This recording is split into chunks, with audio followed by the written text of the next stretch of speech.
update, and good morning to everybody. It is October the 20th of 2025. I hope you had a good long week, or not long weekend, but a good weekend. Mine felt like it was long.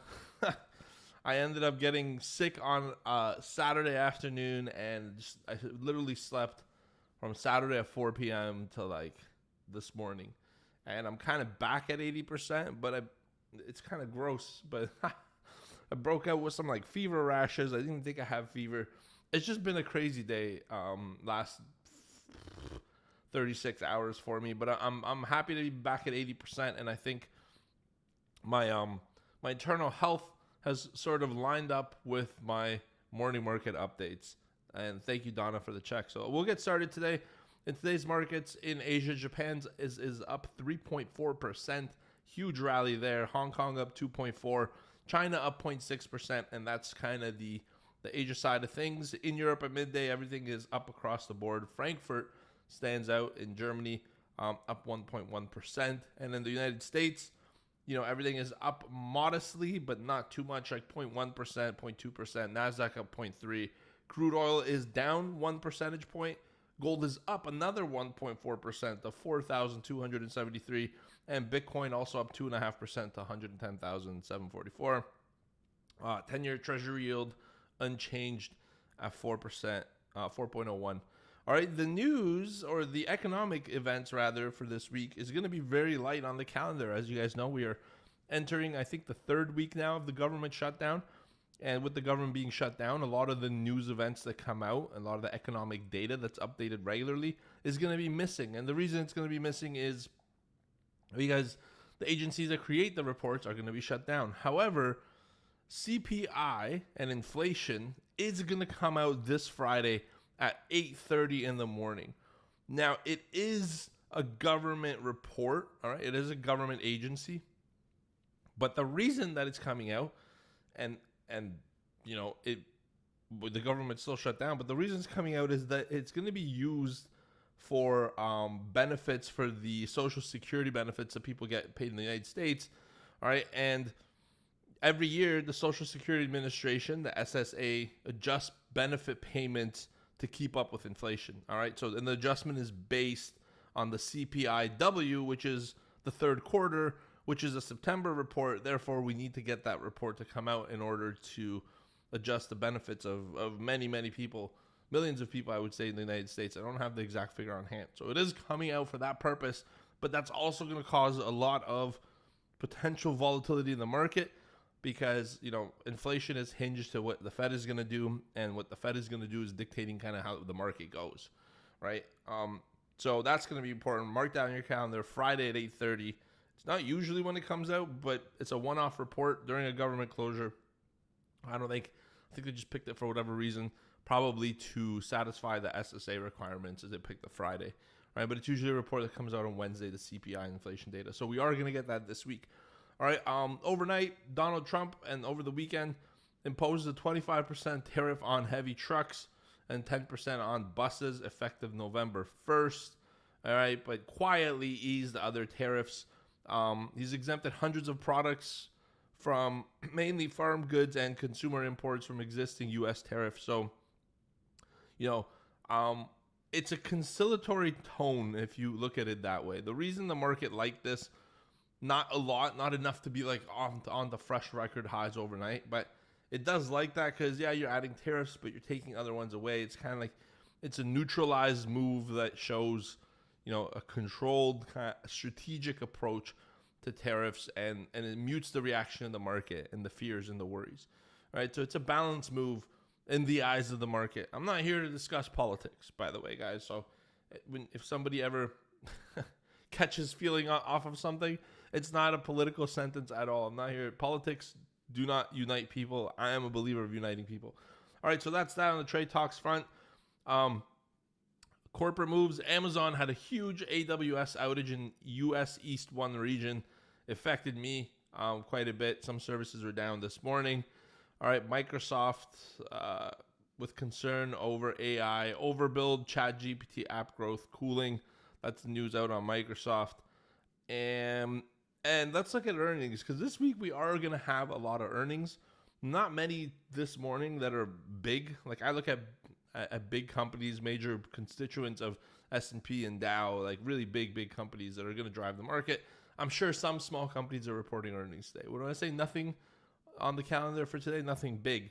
All right, tomorrow it gets big. It starts to get big. Netflix comes out tomorrow. Coca-Cola, Philip Morris International, the cigarette brand, and Lockheed Martin, the defense contractor. It's all tomorrow. Wednesday, we have Tesla and IBM. Those are two big names, and we're going to start ramping up into tech earnings coming out, but it's not this week. All right. So here's my daily levels for today, and then we're going to get into the trading plan because, there's not much news over the weekend that we can cover and I can give you context into. And to be honest with you, as I'm talking, I went from like 80% to like 70% really quick. I'm not feeling that great. You could probably see it from the stream, but I try not to miss days on you guys unless it's pre-booked or vital. You guys are the prime thing I look after in the mornings. All right, so here's my levels. This is for the S&P 500 futures, which is what I primarily trade. But this entire thing that I'm about to go into also is helpful if you trade anything because markets, first of all, intercorrelate to one another. And second of all, S&P is a big market. So no matter where it moves or what you're trading, watching S&P 500 will help you trade whatever you're trading. You could be trading Forex, you could be trading Bitcoin, you could be trading anything else. And I guarantee you the broad market move is going to impact your strategy and trading position. So it's worthwhile paying attention to it. Here's my daily levels that I've marked down. And again, these are 5 levels and the only 5 I really care about every single day.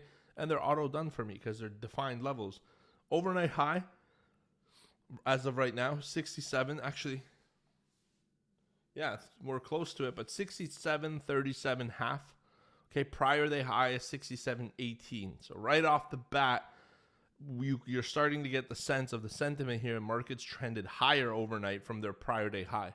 So we've exceeded the prior US day high in the overnight session, which is bullish. All right, the prior day cash close is 67.05 quarter. The overnight low is 66.94, and the prior day low is 66.40 half. So the overnight high is above the prior day high and above the prior day cash close. So we have an advancement to the upside. And the downside overnight low was 50 points higher than the prior day's low. So if you could visualize the day already, it's a day that's kind of consolidating and pushing higher into the price. But it hasn't been a massive move, but it has exceeded the prior day high. It has exceeded the prior day cash close. So it's bullish. All right, here's some other levels from options positioning. We have a call wall at 67.25 to 50. All right, 67.50. That's important because the overnight high was dead smack in the middle of that. And it's also important because it involves dealer gamma. And the reason calls are so important, or call walls and put walls, is that as you run up to that level where dealers are open position on calls, they have to short futures in order to hedge the fact that they sold the call, right? So the dealer gamma has to get hedged out as you approach these levels, and it kind of puts a resistance into it.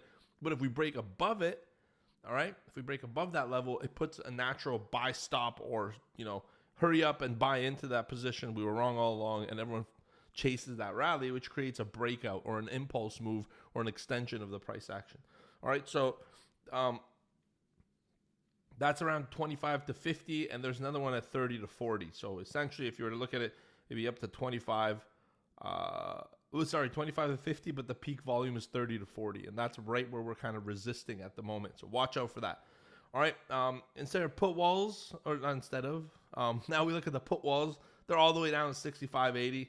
At the 65.85 is the heaviest interest, open interest, but that's far away from there. I don't think we get down there today. If we do, there's going to be many other signals that are more important. So here's my trading plan. Okay, overnight price action has built upon Friday's rally, meaning we're higher up.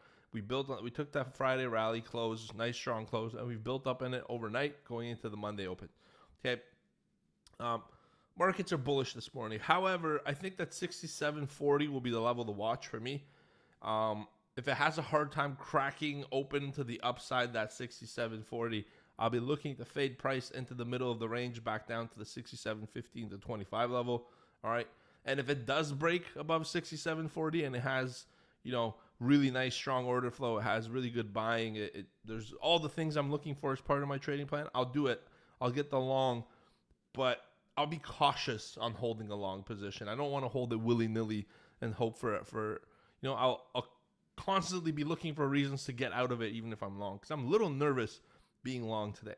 All right, that's the truth. And the reason that is after a nice strong Friday bullish day, a nice overnight consolidation near the high, typically we tend to drop off and sell off and let go some of these late long buyers. Too many people on the ship. We have to tilt one way, knock everybody out, and then we go back up and pretty swiftly. So the place I would want to get long is down below, and I would rather be short first for the day. That's the truth. But doesn't matter what you want. It's what the market's giving you. So if we do break the 40 and we do have consistent and strong buying, I'm going to have to jump on board just nervously. Okay. It's a Monday. There's not much on the calendar. Volumes overnight is pretty weak. All right. Price movement is minimal, but still bullish overnight. So that's that. That's the trading plan. I will give you this last piece of insight. Listen for tape bombs. I have a feeling today something might just get said that will cause a lot of market volatility. I don't know why, just a hunch. Be on the lookout for it. I don't know when. I just think it's a tape bomb. I think it could be some kind of update to the trade tariffs front. I could be wrong. Just trade them careful today. That's all I'm saying. Whether you're long or short, don't fall in love with what you're doing. Just, trade the plan, go from entry to target, and have well-structured ideas. Today's not the day. Mondays are a slow start, and this week's starting even slower. It's not the day to be a superhero. Monday is a day of information to help you build stronger bias for Tuesday, Wednesday, Thursday, and the follow-up days in the week. All right? That's that. I hope you guys enjoyed this update. I'm going to turn around and answer some comments real quick and then end the stream. But I love you guys. Thank you for tuning in. Another morning market update. Remember, we're live every single day, market day at 9 a.m. Eastern. Thank you. Let me see the comments here. Me first. Rizvan, what's up, brother? Politics suck. OTM, I agree, brother. It's such a divisive topic. Like, there's no way you could win talking politics. At the end of the day, we love each other and want to support each other, and politics gets in the way of that. All right? Thank you, J-Rad said my 80% is more than enough. I appreciate that a lot, man. And hopefully I'll be back to 100 nonetheless. Good morning, Michael. Hey, brother, what's up? I still have to reply to your email. I'm going to get to it today. Sylvan, yeah, thank you. It's a great explanation. Nice to have you back. I'm really, really excited to be back with you guys. Honestly, I love this, and since I've come back, I feel really rejuvenated and excited, and I look forward to this every morning. So I'll see you guys tomorrow. Thank you for tuning in. Thank you for the love and support.